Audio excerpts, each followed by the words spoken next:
Welcome to Prime Space, Advanced Conversations in Coaching, with your host, Elias Scultori. Hello, coaches. I missed you. We started season 5 of Prime Space with a series of episodes on business development.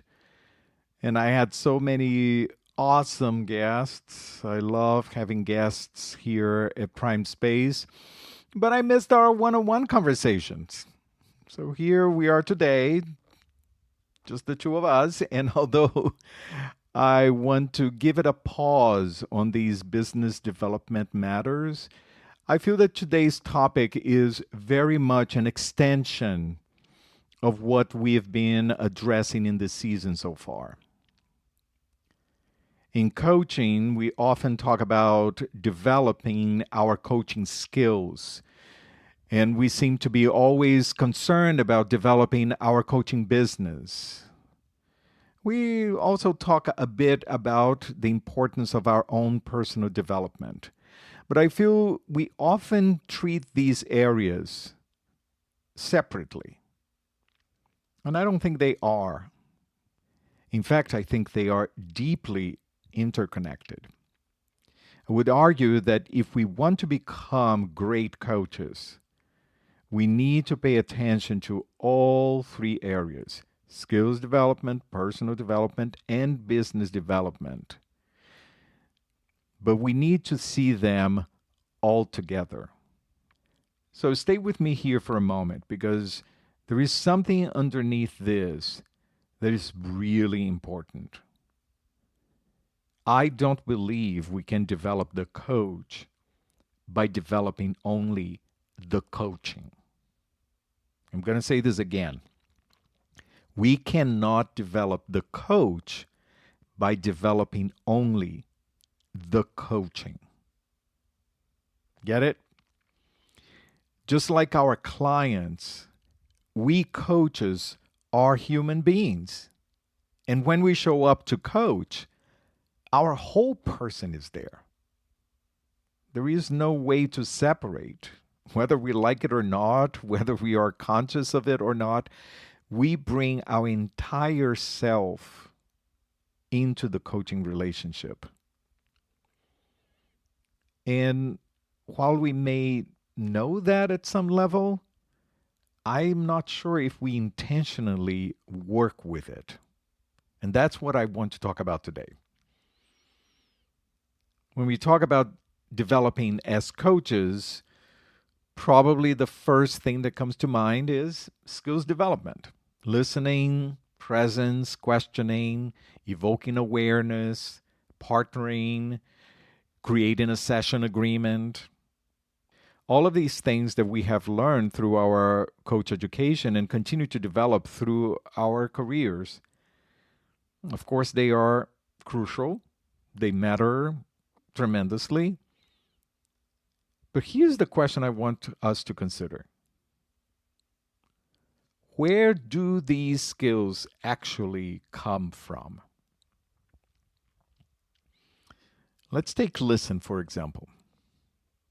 We often talk about becoming better listeners. But what determines what I hear? What determines what I notice? What determines what I pay attention to, or what I completely miss? All of this is because of who I am. It is the human being who is listening. My values influence what I pay attention to. My beliefs influence what I hear. My experiences influence what I recognize. My preferences influence what I am drawn toward. My sensitivities influence what I respond to. The things that I have resolved or not resolved inside of me influence me. My fears, my assumptions, my worldview, my need to be right, my need to be useful, valuable, my need to demonstrate competence, my discomfort with silence, my relationship with uncertainty. All of this is present when I'm listening to my client and will affect what I do and don't listen to. So when I say I want to become a better listener, there is a much deeper question underneath that. Who is doing the listening? Because there is no such a thing as listening in isolation from the person who is listening. The same thing happens with questioning. We sometimes approach questioning almost like an intellectual exercise. What is a powerful question?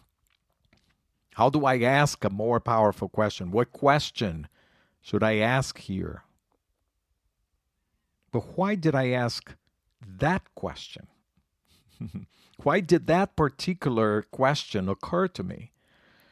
Why did I choose that question instead of another one? What sparked my curiosity around that particular subject? What was I hoping my client would say? What made me assume that that was important? What made me uncomfortable enough that I needed to ask a question and not remain silent? Those are not simply questions about skill. Those are questions about who I am. And that's why I believe that there is no meaningful skill development without personal reflection, personal development coming together. Coaching is a holistic practice. We work with the whole individual. And human beings are, in general, are not a collection of isolated parts. We are systems, interconnected. What happens emotionally affects us cognitively. What we believe influences what we do. What we have experienced influences how we interpret what is happening now.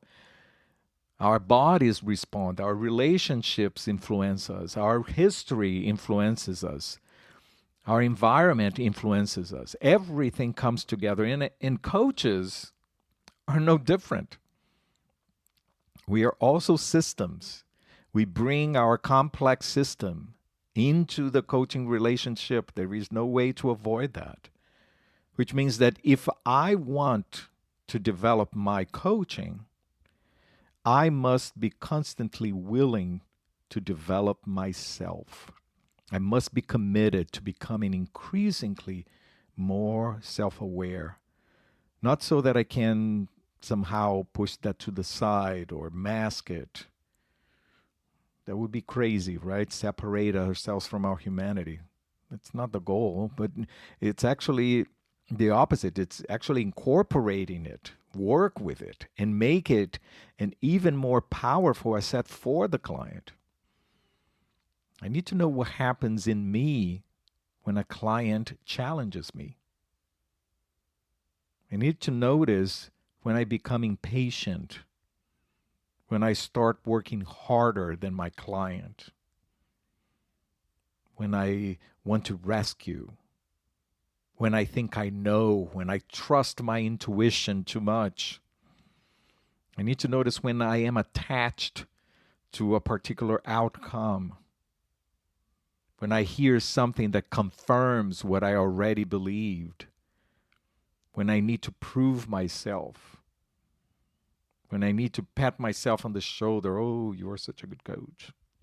I need to notice when I dismiss something because it simply doesn't fit my worldview. My worldview. Or when I doubt myself, when I don't feel confident enough. What's happening there? That's development. At Prime Coaching Academy, one of our coaching tenets is coaching is a human-to-human experience. Our clients are whole human beings, and so are we. There is no way around that. And if coaching is a human-to-human experience, then our development must honor that same humanity. We cannot simply focus on the technical aspects of coaching and ignore the person who holds those skills. Because skills will always be expressed through the person. Our skills, in their excellence, are an expression of who we are. Now, I know that for some coaches, it's easier to stay in this space of skills development. And business development, not so much, right? We are not so fond of business development. For other coaches, it's the opposite. They are focused on skills development. They spend so much energy and time thinking about their business, their positioning, their marketing, visibility, pricing, offers, getting clients, revenue. And all of that is important. In the beginning of the business development series a few weeks ago, I said, what's the point of being a great coach if we don't have clients? If we don't have a business? It goes hand in hand. Our business is the container within which our coaching happens. So think about it. If I don't have clear practice agreements, that will affect the coaching relationship. If I am uncomfortable talking about money, that will affect the coaching relationship. If I don't know what to charge or don't feel comfortable standing behind what I charge, that will affect the coaching relationship. If I'm constantly worried where my next client is coming from, that will affect how I show up for this client that's sitting right in front of me right now. If my business is not financially stable, I may be more attached to holding on to the client, clinging. I may become less willing to challenge. I may become more eager to please, listen differently, ask different questions. Not because I have suddenly become a bad coach, but perhaps because I'm fearful. I want to succeed and things are not going as fast as I would like it to be. At the same time, if I'm not fully grounded in the coaching mindset and don't know how to demonstrate it, I may easily fall into business practices that are in complete contradiction to coaching. Skills and business development come together too. I'm operating inside a whole system. And if that system, all of the components of it, is not balanced, it will affect the way I show up. So again, we have this interconnectedness. My personal development affects my skills affect my business affects my personal experience affects my coaching, and then the cycle continues. These are not three boxes. They are three dimensions of one person, one coach, one practice. And this brings me to something that is particularly important to me. I think one of the most valuable things we can do as coaches is to work with a senior practitioner. And work with not simply someone who has an MCS, the Mentor Coach Specialist designation that the ICF just released. It's a brand new specialization. And I don't know, all of a sudden it seems that everybody has one. I'm talking about working with someone who is experienced, seasoned, and can easily navigate all of these areas. Someone who can help us see what we cannot see by ourselves. Nowadays, we have all of these separate practices: mentor coaching, coaching supervision, personal coaching, and all of the other forms of professional and business development. They are wonderful Each has its own purpose. And I want to be careful here because I have enormous respect for all of these practices. I am myself a certified coach supervisor through the EMCC. I am also a mentor coach specialist at ACC, PCC, MCC level with the ICF. I also have worked in the marketing industry in New York City for a long time. So business development is part of my lexicon as well. So I have spent a considerable amount of time in these worlds, and they are beautiful. But I have become increasingly uncomfortable with the way we sometimes create a separation between them. There can't be a perception that supervision is where we reflect, mentor coaching is where we work with skills. And I understand why we make these distinctions. The practices are different, the methodologies are different, the conversations can be different. But I don't believe it's healthy for us to separate them in the development of the coach. I don't believe there can be serious skills development without reflective practice, without personal development, without paying attention to the business development. If I am looking at a coaching session and simply asking, did I demonstrate a competency? Did I ask the right question? Did I listen at the right level? I can certainly learn something there, but I can learn much more if I ask, why did I listen that way? Why did I ask that question? What was happening in me when I asked that question? What was my true motivation in that moment? What assumption was underneath that intervention? That's where skills and personal reflection become one. And this is incredibly important because we can become enamored with reflection or enamored with skills. We have a great supervision conversation. We discover something. We have that wonderful moment of, oh my gosh, I never realized I was doing that. And we feel fantastic. There is that dopamine hit. We feel like something profound has happened. And maybe something profound has happened. But reflection in itself is not development. Reflection without movement doesn't propel growth.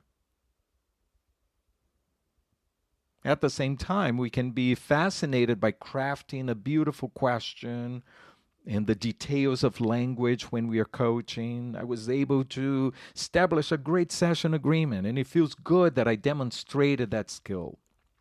But skills out of context mean nothing.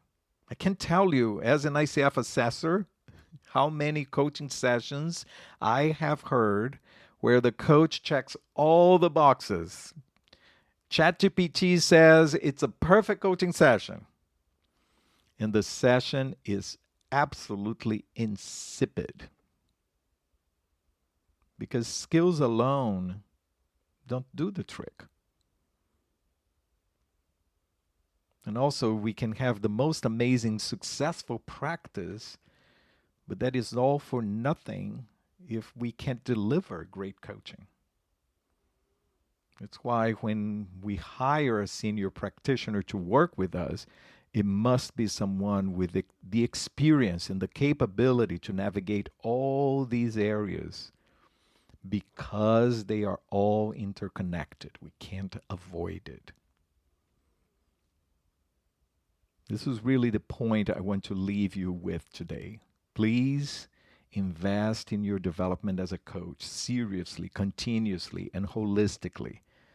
You are a whole human being. Everything is interconnected. Listen to your system. When you're thinking about your coaching development, don't simply ask, what skill do I need to develop? But perhaps ask, who do I need to become?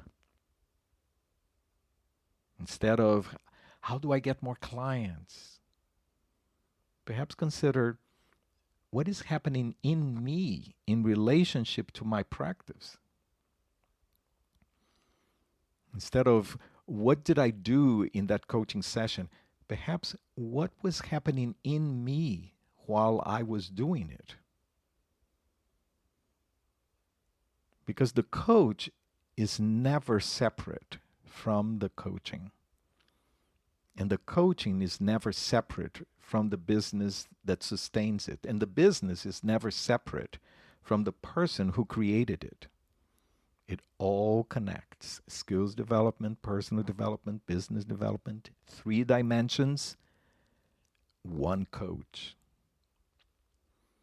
And perhaps this is one of the things that makes our profession so interesting. We think holistically, and we are never finished.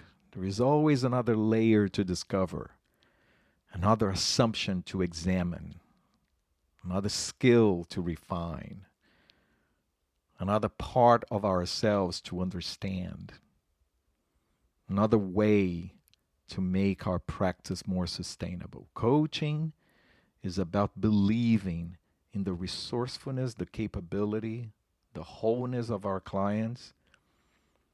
And our development begins by recognizing that we too are resourceful, capable, and whole.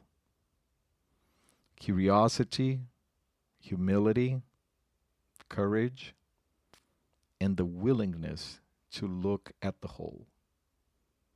Remember, coaching is a human-to-human experience. So developing as a coach must also be about the whole human experience. That means developing the whole coach. Thank you for listening.